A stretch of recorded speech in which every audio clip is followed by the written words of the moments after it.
And so this is just a great opportunity for us to get together the whole weekend and just celebrate what's going on in your kids' lives. Yeah, and that week for us is also Move Up Wednesday, July 29th. It's where rising 6th graders can officially come up to For Real, and graduating seniors can move up to the table, our young adult ministry. That's going to be amazing. I mean, July's going to be really busy. So busy, but so good. It's going to be good. And hey, let me mention really quick, kids in the service, if you didn't get a chance, make sure you got the Believers Kids Worship Experience bag. It has things in there for you to engage with us during the service, and you don't want to miss out. So make sure you grab one. Yeah, I can't wait. It's going to be so good. Thanks so much for joining us today. Yeah. Let's worship together.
Hey, what's up, church? How you doing today? My name is Doug Vance. And my name is Deborah Poole. What's up, Deborah? How you doing today? Actually, I'm really excited because I have some great news to share. That's awesome. I have some really good news as well. You do? Yeah. Well, do you mind if I go first? Because I'm really excited. Yeah. I'm excited to share that Believers Kids is opening on July 12th. That's right, guys. We're going to be back in our BK space, getting to do worship and games and crafts and all the things we were doing before. So more information to come on that, but I'm so excited to see you all again. Yeah, and my news is very similar. For Real is opening up again on July 15th. Awesome. Yeah, and it's a chance for us to meet together again in person and to make sure For Real is a place where students are having fun, learning what the worship's all about, and building lasting relationships.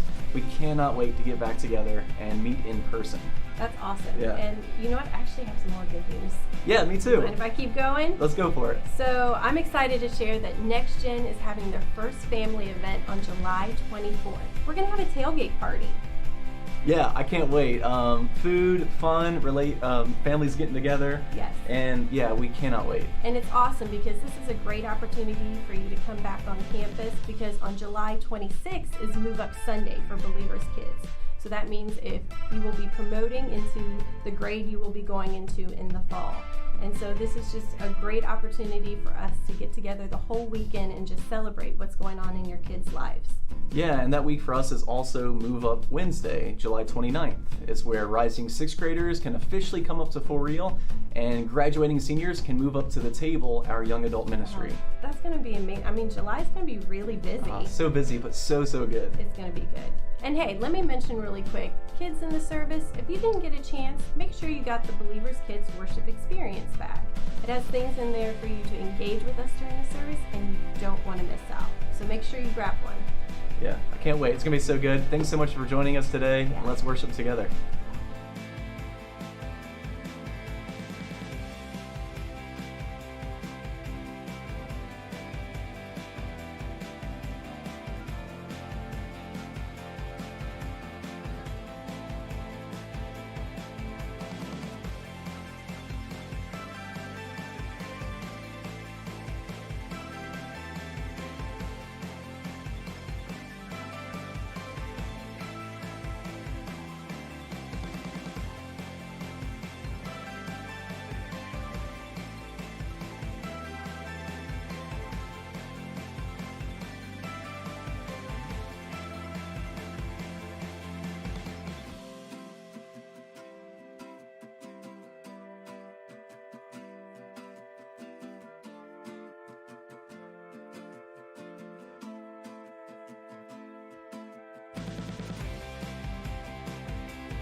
Hey, what's up, church? How you doing today? My name is Doug Vance.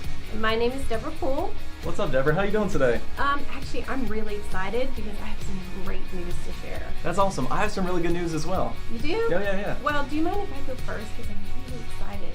Yeah. I'm excited to share that Believers Kids is opening on July 12th. That's right, guys. We're going to be back in our BK space, getting to do worship and games and crafts and all the things we were doing before. So more information to come on that, but I'm so excited to see you all again. Yeah, and my news is very similar. For Real is opening up again on July 15th. Awesome. Yeah, and it's a chance for us to meet together again in person and to make sure For Real is a place where students are having fun, learning what the worship's all about, and building lasting relationships. We cannot wait to get back together and meet in person. That's awesome. Yeah. And you know what? I actually have some more good news. Yeah, me too. And if I keep going? Let's go for it. So I'm excited to share that Next Gen is having their first family event on July 24th. We're going to have a tailgate party. Yeah, I can't wait.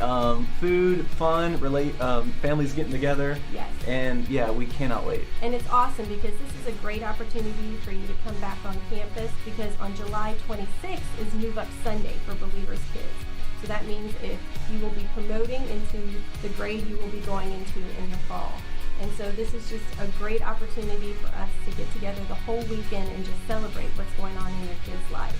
Yeah, and that week for us is also Move Up Wednesday, July 29th. It's where rising sixth graders can officially come up to For Real, and graduating seniors can move up to the table our young adult ministry. That's going to be amazing. I mean, July's going to be really busy. So busy, but so good. It's going to be good. And hey, let me mention really quick, kids in the service, if you didn't get a chance, make sure you got the Believers Kids Worship Experience bag. It has things in there for you to engage with us during the service, and you don't want to miss out. So make sure you grab one. Yeah, I can't wait. It's going to be so good. Thanks so much for joining us today. Yeah. Let's worship together. Good morning, Believers Church. Somebody need to worship with me today.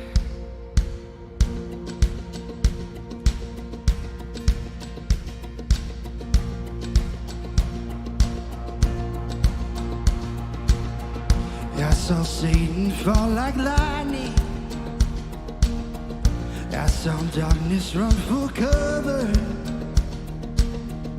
But the miracle that I just can't get over, my name is registered in heaven. I believe in signs and wonders. I have resurrection power. Still the miracle that I just can't get over, my name is registered in heaven. Oh, my praise belongs to you forever. This is my testimony from death to life. This grace rewrote my story. I'll testify that Jesus Christ the righteous, I'll justify. This is my testimony. This is my testimony.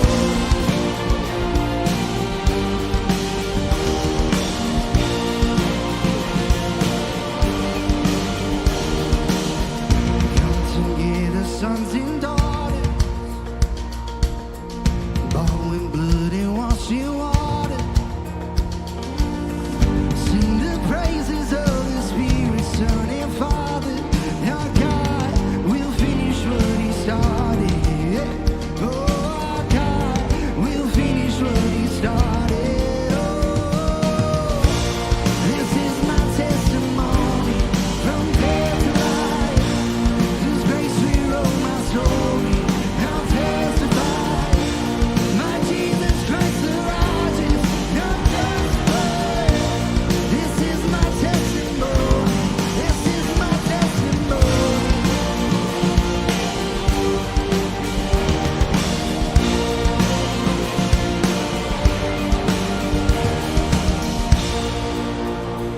All right, sing with me right here, church. If I'm not dead, then you're not done. Anybody believe that this morning? Greater things are still to come. Oh, I believe. If I'm not dead, then you're not done. Greater things are still to come. Oh, I believe. If I'm not dead, then you're not done. Greater things are still to come. Oh, I believe. If I'm not dead, then you're not done. Oh, greater things are still to come.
spaces, graces, waiting for you. Dance like the weight has been lifted, graces, waiting. Where the Spirit of the Lord is, there is freedom, there is freedom. Where the Spirit of the Lord is, there is freedom, there is freedom. Come out of the dark, just as you are, into the fullness of His love. For the Spirit is here, let there be freedom, let there be freedom.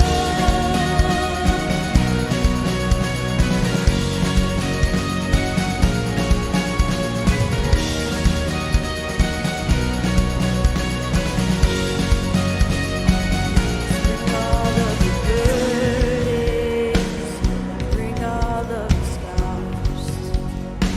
'Cause come back to communion, come back to the start. 'Cause run into wide open spaces, graces, waiting for you. Dance like the weight has been lifted, graces, waiting. Where the Spirit of the Lord is, there is freedom, there is freedom. Where the Spirit of the Lord is, there is freedom, there is freedom. Come out of the dark, just as you are, into the fullness of His love. For the Spirit is here, let there be freedom, let there be freedom.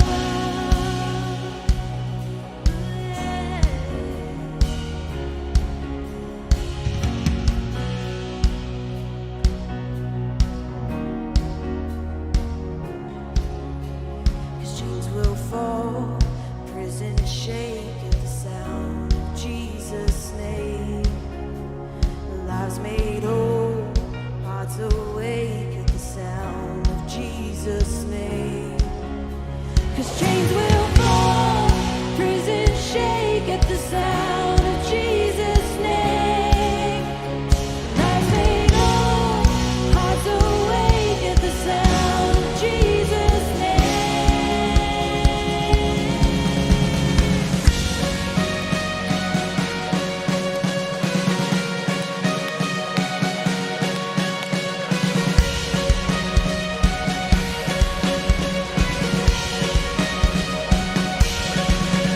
Where the Spirit of the Lord is, there is freedom, there is freedom. Where the Spirit of the Lord is, there is freedom, there is freedom. Come out of the dark, just as you are, into the fullness of His love. For the Spirit is here, let there be freedom, let there be freedom.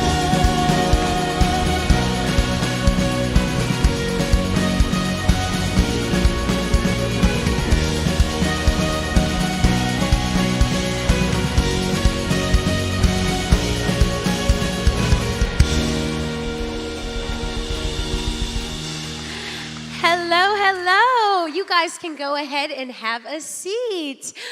Welcome to Believers. I am Rochelle, the Outreach Director, and whether you are joining us online or you are right here at Hub 757, we are so glad that you chose to worship with us this morning.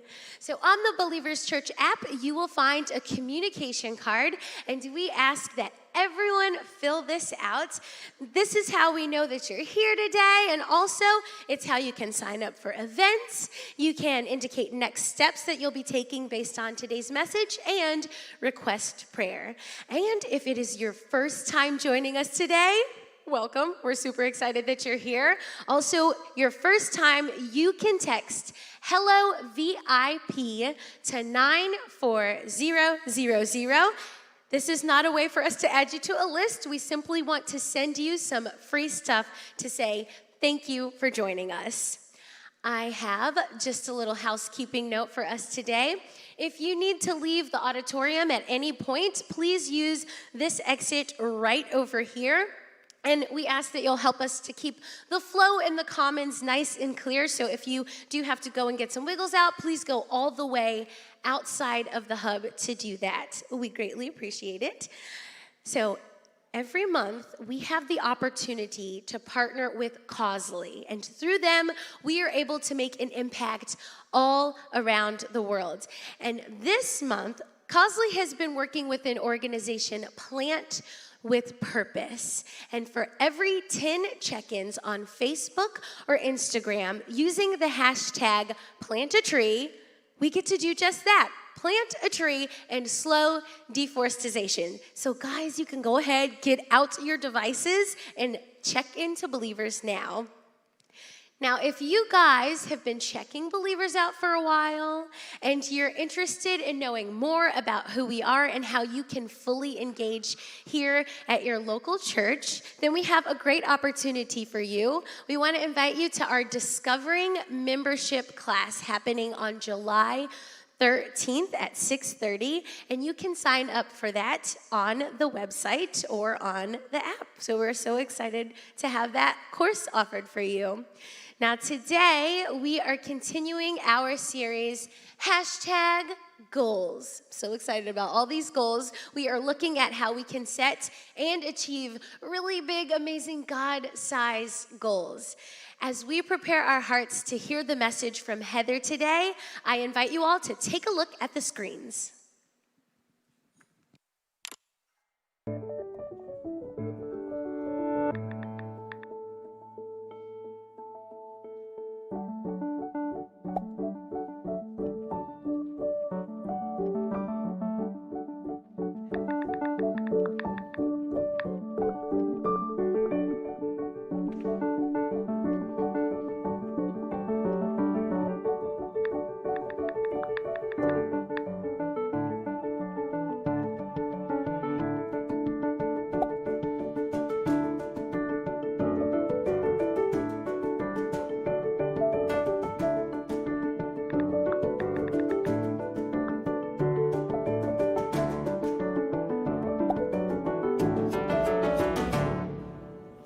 Good morning, everybody.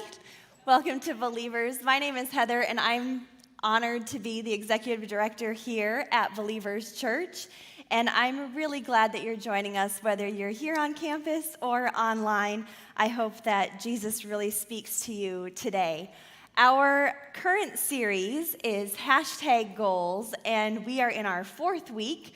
So just to give you a little bit of a recap, if you haven't been hanging out with us for all 4 weeks, we started off with Pastor Doug laying the foundation for this series, and he talked about just establishing good, godly goals, goals that are equipping us to fight the good fight. And then we learned about just kind of identifying how to remove distractions and being able to stay on task with our goals. And last week, Jamie told us that we need to learn how to deal with failure and even celebrate our victories. And that leads us right in today's topic, and we're going to be talking about being in it for us. Our theme passage for this series has been found in 2 Timothy 4:7-8, and it says, "I have fought the good fight, I have finished the race, and I have remained faithful.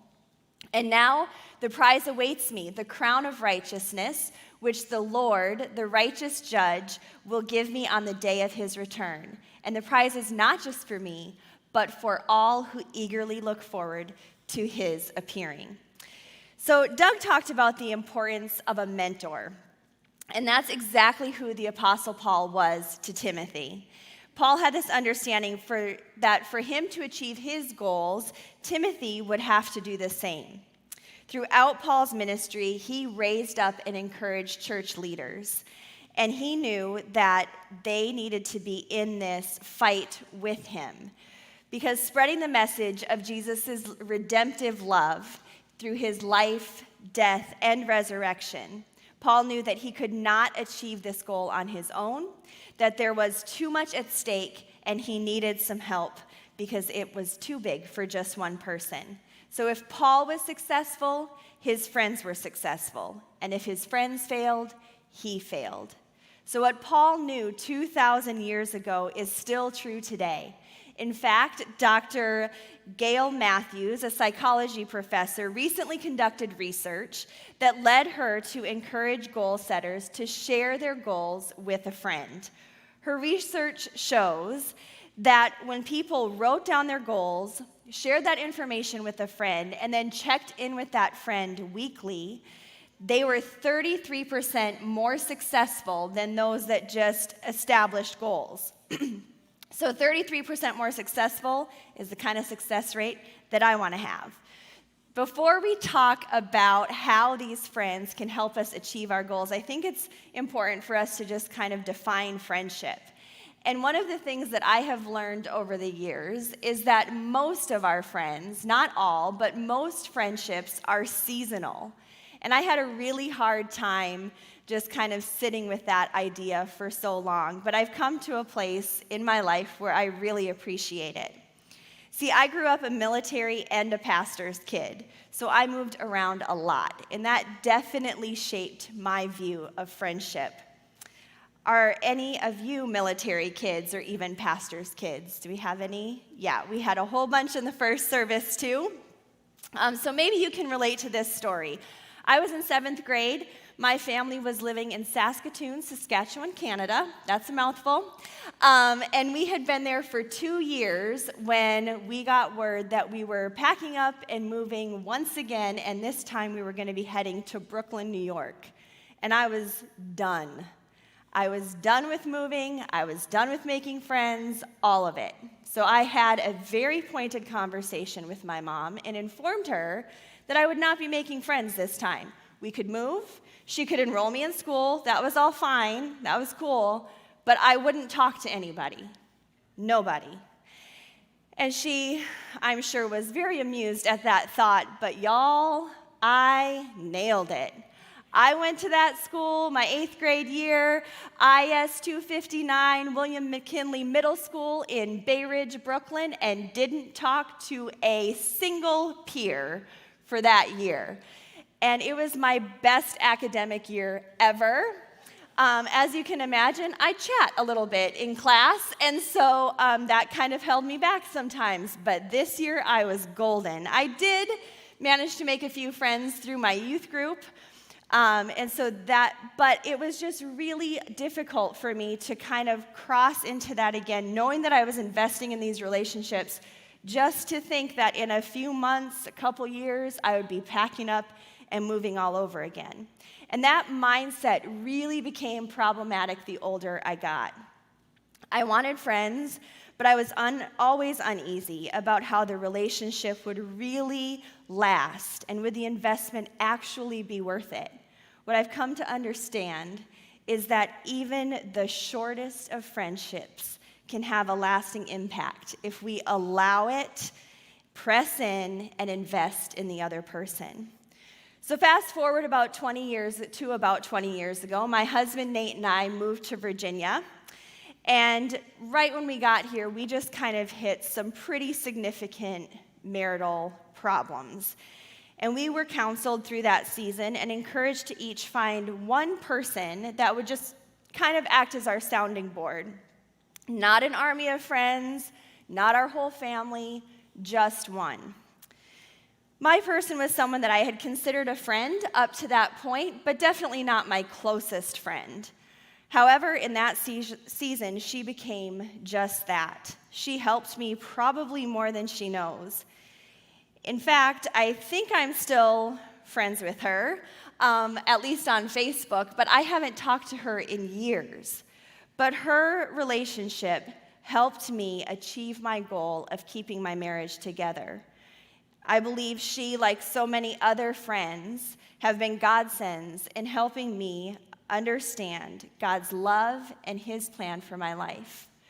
Proverbs 27:17 says, "As iron sharpens iron, so a friend sharpens a friend."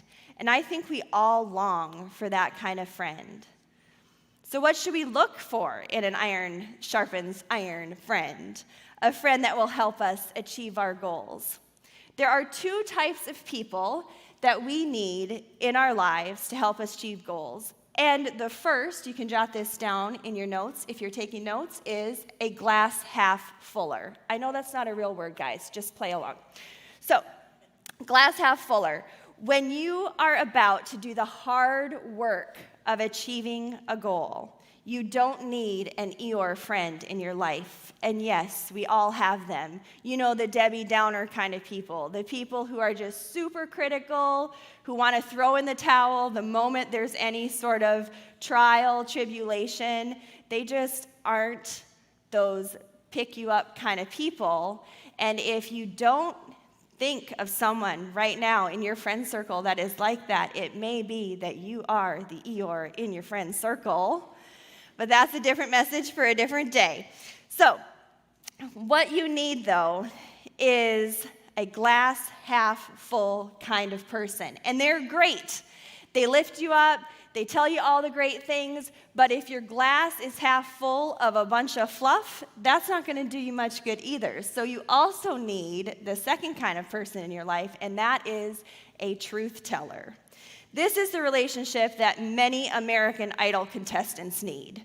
It's the relationship that someone is going to tell you, like, that's a great goal, not for you to accomplish. You need to go after this kind of goal.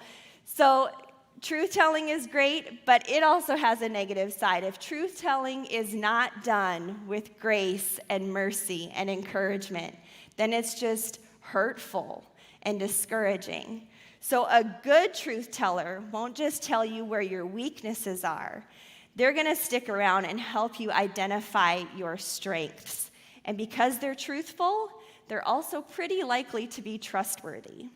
While it may be a little tricky to find a person with both of these qualities, if you do, y'all, they are keepers.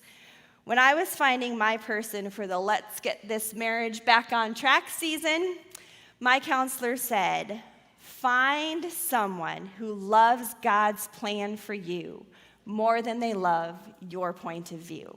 Let's look at that one more time. Find someone who loves God's plan for you more than they love your point of view. Do you have someone like that in your life? Are you that person for someone else? For the next part of this message, I want to look at how we can help one another achieve our goals. And Paul gives us a great framework for this. Paul was a motivator. He was a challenger. Paul grieved mistakes and losses, and he also celebrated wins and people. So based on that model, if we're fighting the good fight, if we're in it for us, we must, number one, motivate each other. Now, Believer's mission statement is to make Jesus number one person at a time. And we talk about it so often because we don't want anyone to lose sight of the goal, whether in impact team huddles, gathering in large groups, or in small, even in your daily lives. We want Hebrews 10:24 to be true of our Believers family. And it says, let's think of ways to motivate one another to acts of love and good works. When we motivate one another to acts of love and good works, we are making Jesus number one. We are fighting the good fight.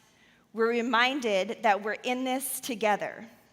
Last Sunday, Pastor Jamie talked about gaining the prize. Sometimes, even if we know what the prize is, even if it's right in front of our face, it's really easy to lose sight of it. A few years ago, I had some pretty substantial health goals. I knew I wouldn't be able to accomplish them on my own, so I enlisted the help of my sister-in-law, Brittany, to keep me focused, to keep me motivated. She reminded me of my why. She didn't tell me how disappointed she was when I was struggling. Instead, she patiently encouraged me.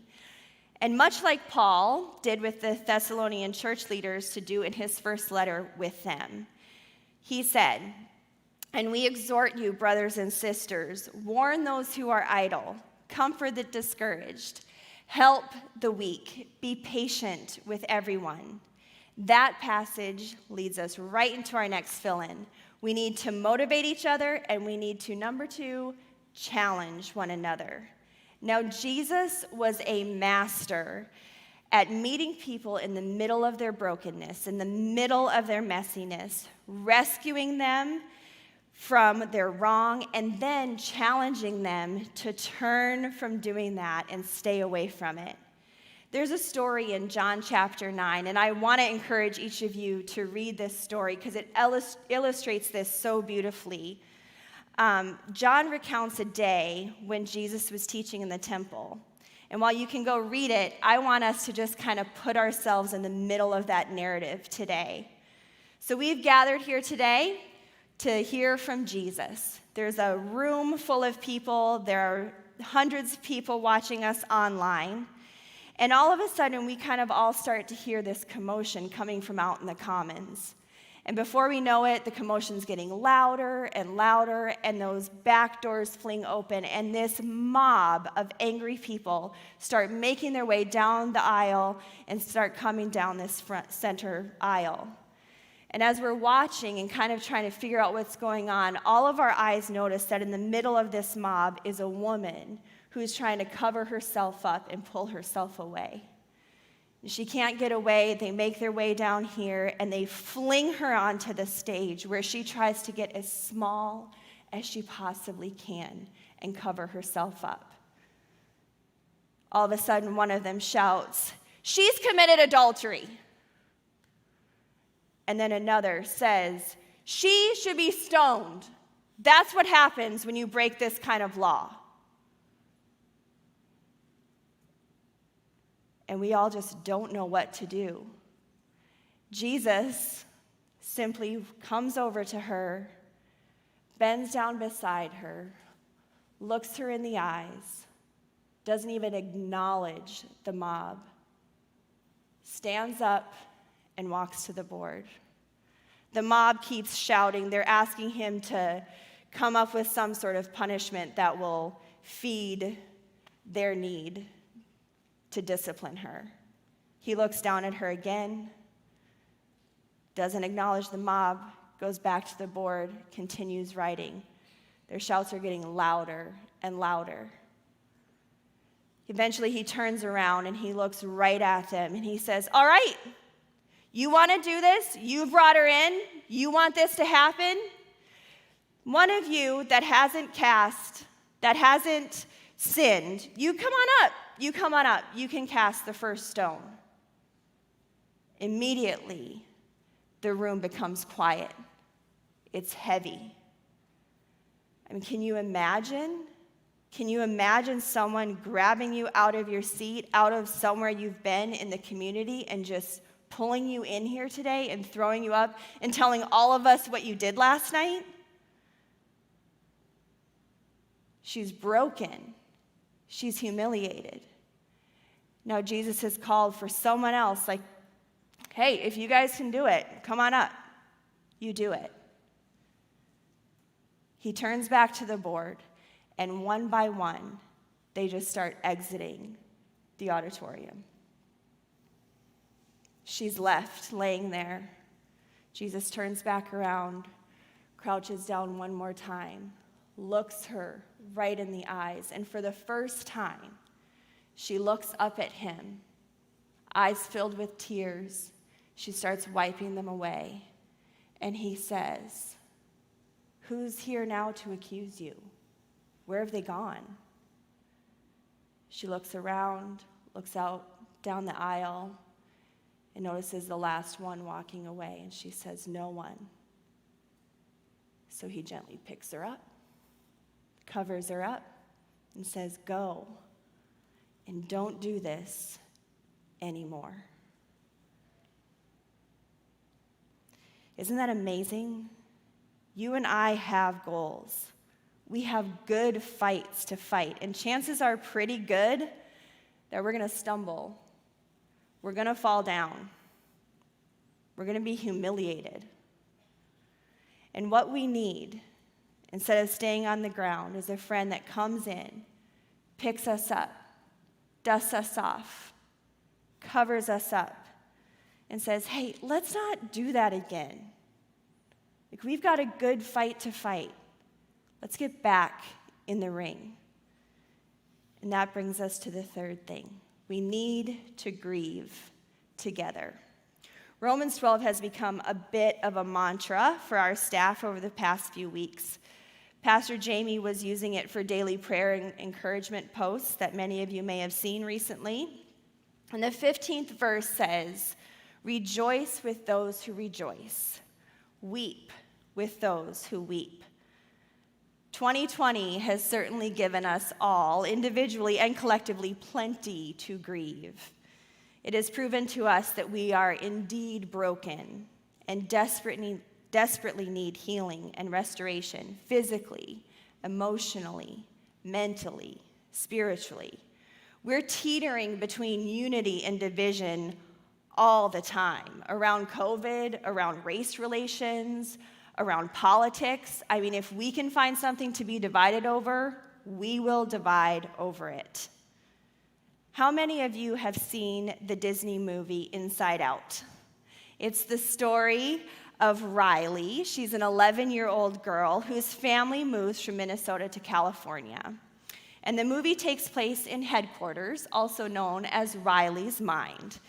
And you'll fall in love with all of the characters. There's anger, joy, fear, disgust, and sadness.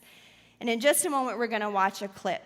To give you a little context, when Riley was a little girl, she had an imaginary friend named Bing Bong. And in this clip we're about to watch, joy and sadness have different approaches to help Bing Bong process grief. Let's take a look. My rocket! Wait, Riley and I were still using that rocket. It still has some song power left. Who's your friend who likes to play?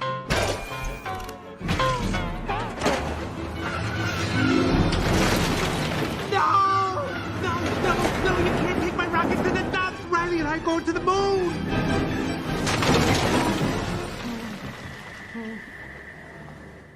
Riley can't be done with me.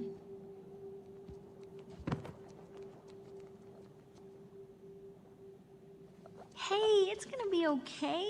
We can fix this. We just need to get back to headquarters. Which way to the train station? I had a whole trip planned for us. Hey, who's ticklish, huh? Here comes the tickle monster. Hey, Bing Bong, look at this. Oh, here's a fun game. You point to the train station and we all go there. Won't that be fun? Come on, let's go to the train station. I'm sorry they took your rocket. They took something that you loved. It's gone. Forever. Sadness. Don't make him feel worse. Sorry. It's all I had left of Riley. I bet you and Riley had great adventures. Oh, they were wonderful. Once we flew back in time. We had breakfast twice that day. Sadness. It sounds amazing. I bet Riley liked it. Oh, she did. We were best friends. Yeah, it's sad.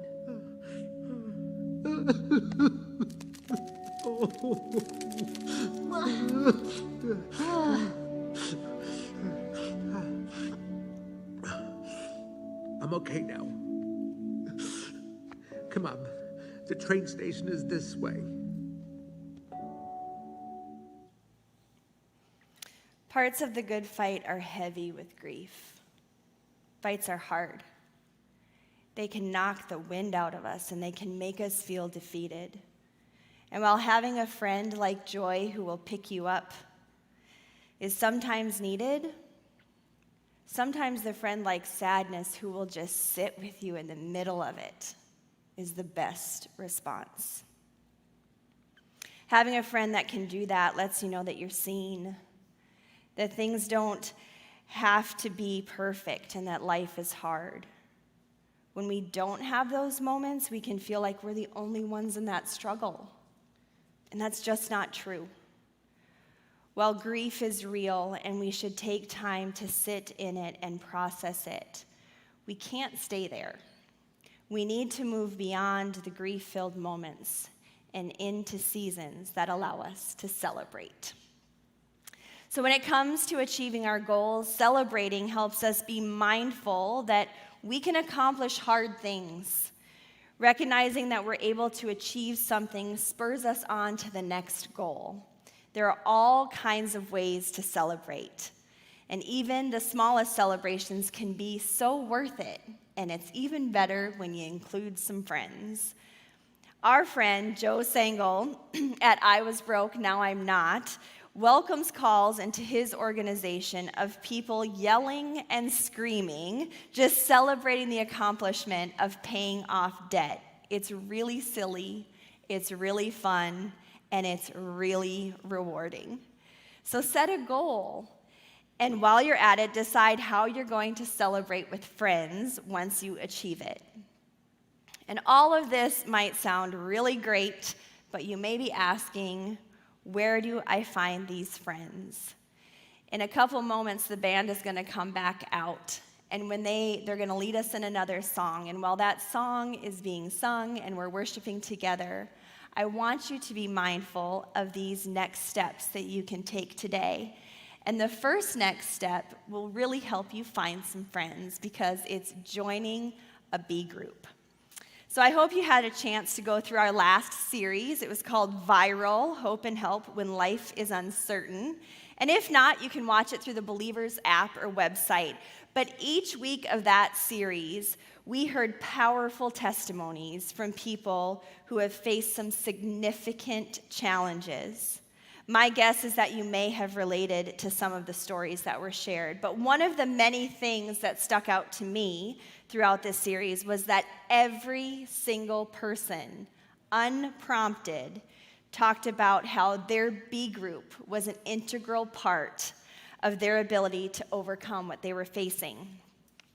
And the crazy thing is, while we didn't ask them to promote that, that's exactly what they did. They simply articulated how vital these relationships are in helping us achieve goals. Their B groups motivated them. They challenged them. They grieved with them. And they celebrated when they made it. You can sign up for a B group today through the Believers app or website. Groups are starting on July 12th, and we have one that's waiting just for you. There's all sorts of age groups, there's all sorts of discussion topics, and we would love for you to get involved in that sense of community. Also, the next step after that is just sharing your goals with a friend. Are you ready to do that? Are you ready to open up, invest in others, allow others to invest in you? Another next step that you can take today is memorizing Proverbs 27:17. As iron sharpens iron, so a friend sharpens a friend. And finally, the last next step that you can take today, if you haven't done so already, is accepting Jesus' free gift of salvation. The Bible is full of celebrations. You might be familiar with the story of the prodigal son, whether you've come from a church background or not. You can find the full story in the book of Luke, chapter 15, and I think it's one of the best celebration stories because it's my celebration story, and it can be your celebration story. The short version of it is that there were two brothers that had an inheritance waiting for them. And the one brother decided he didn't want to wait for the father to pass away to get his inheritance. He wanted it now. And this dad, though it broke his heart, decided that he would grant this wish to his son. He would give him that inheritance. So the son takes that money, and he lived it up. He did all of the things. And he blew through the money. He made really bad choices, and basically, he hit rock bottom. And he tries to make it on his own. He tries to recover, and he just can't. And he realizes that the only thing that he can do at this point is go back home and beg for his dad to let him back in, even if it's just as a servant. So rather than pointing out all of his son's irresponsibility and bad choices, this dad is waiting for him, and he overflows with grace and mercy. And then he has the biggest celebration. But his brother did not like it.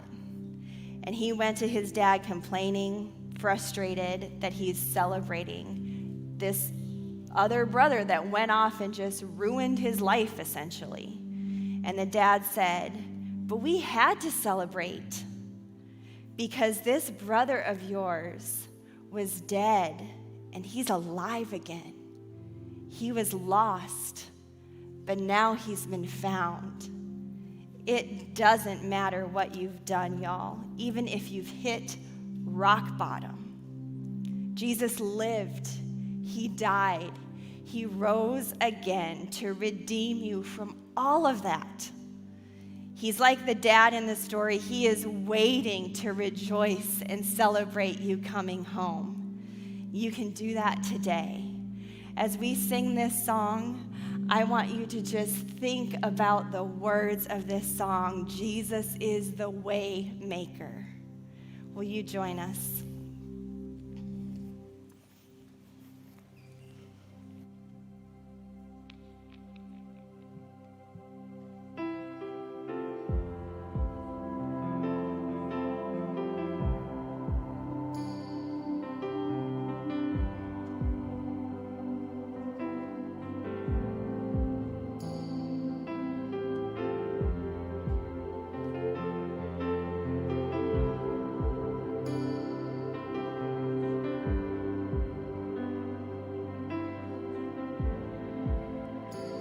You are here, moving in our midst.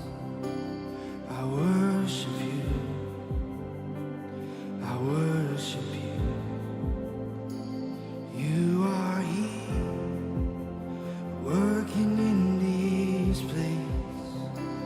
I worship you. I worship you. 'Cause you are here, moving in our midst. I worship you. I worship you. 'Cause you are here, working in this place. I worship you. I worship you. You are waymaker, miracle worker, promise keeper, light in the darkness, my God, that is who you are. You are waymaker, miracle worker, promise keeper, light in the darkness, my God, that is who you are. You are here, touching every heart. I worship you. I worship you. You are here, healing every heart. I worship you. I worship you.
All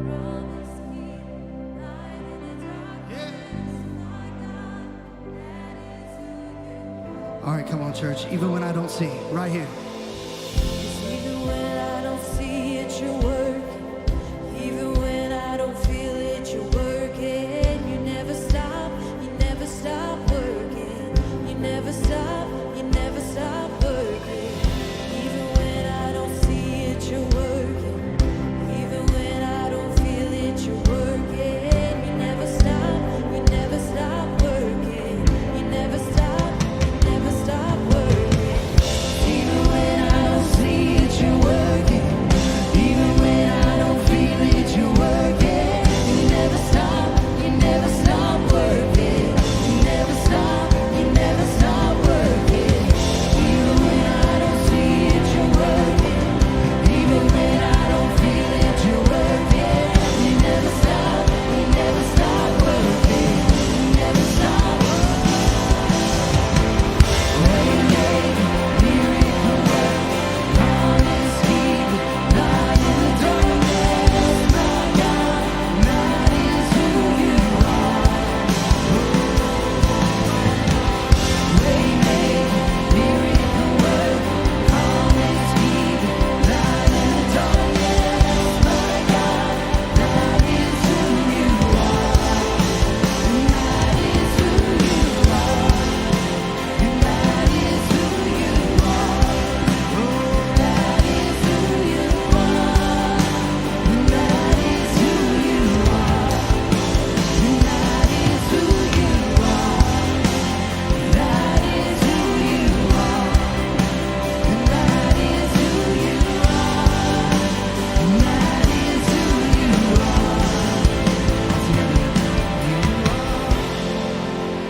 Father, we thank you so much for being our waymaker. We thank you that we can come into your presence together today and just be reminded that you're a promise keeper.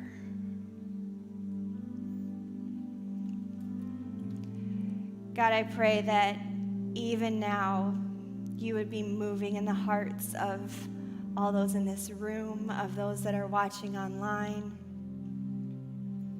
You would be stirring in us this desire to set goals that are aligned with your purpose for us,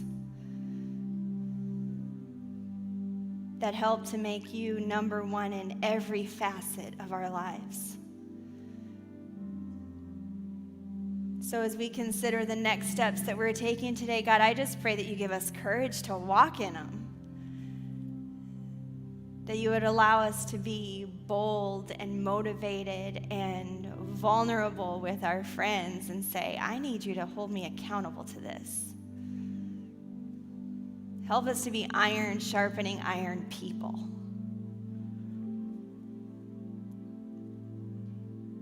If whether you're in this room or online and you've never received the free gift that Jesus offers, and you're ready to do that today, oh gosh, we want to celebrate with you. And you can welcome him into your life by just praying this prayer along with me right in your heart. You don't even have to say anything out loud. You can just say, Jesus, I know that I fall short. I know that I'm a sinner and that I need grace and your mercy and forgiveness. And so I just surrender, Lord.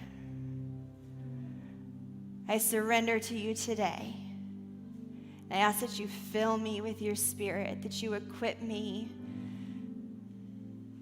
to follow you closely. God, I just pray over those decisions that were made. I pray over the other decisions that have been made today. I pray over the people that call Believers Church their home and have been faithfully giving to this ministry.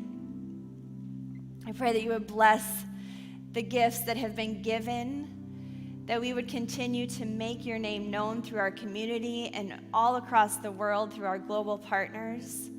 We thank you that you invite us in to partner with this good work that you've called us to. So we ask that you just use those funds to expand your kingdom, we pray. Go with us today in Jesus' name. Amen. Y'all can have a seat for just a couple of minutes. If you've made any next step decisions today, I just want to encourage you to let us know that by filling out the communication card that you'll find on the Believers app. Doing so really just allows our staff to come alongside and pray with you in those decisions this week. There's also a place on there where you can ask for prayer. And if you do that, our prayer team will get that. They pray over every single prayer request that comes in, along with our staff. We have a weekly prayer time together on Wednesday mornings, so you will be prayed for if you let us know how we can partner with you in that. It would be our honor to do so. As we leave today, I just want to give you some kind of exiting instructions. Each section is going to be invited to be dismissed by one of our amazing guest services volunteers, impact team members. So if you could just stay in your seats until they come over and excuse you, that would be very helpful. Our band is going to be playing a song so that it's not awkwardly silent in here as we chill and wait to be dismissed. And then as you exit, just kind of make your way as quickly as possible safely out to the parking lot. We can't have any congregating in the commons, but you can chat to your little heart's content outside. And then as you exit the building, we actually have some tables set up that are full of sparklers because it is 4th of July week and it's time to celebrate. So you can pick up some sparklers. They're not for you to take to use for yourself, but you can use them at your gatherings this weekend and just use them to invite people to come to church with you next Sunday. It's your way of being a part of an SE project. That's super easy. The staff did one this last week, and it was really fun, and we've invited a ton of people to come be a part of what God is doing here at Believers, and you can do that this week by being the light with some sparklers. So make sure to pick up a handful of those as you leave today. With that, I'm going to just let you know that I want you to have the best week in front of you. Make sure to invite some people and register online. Registration will be open for next week's services tomorrow. Have a great week, everybody.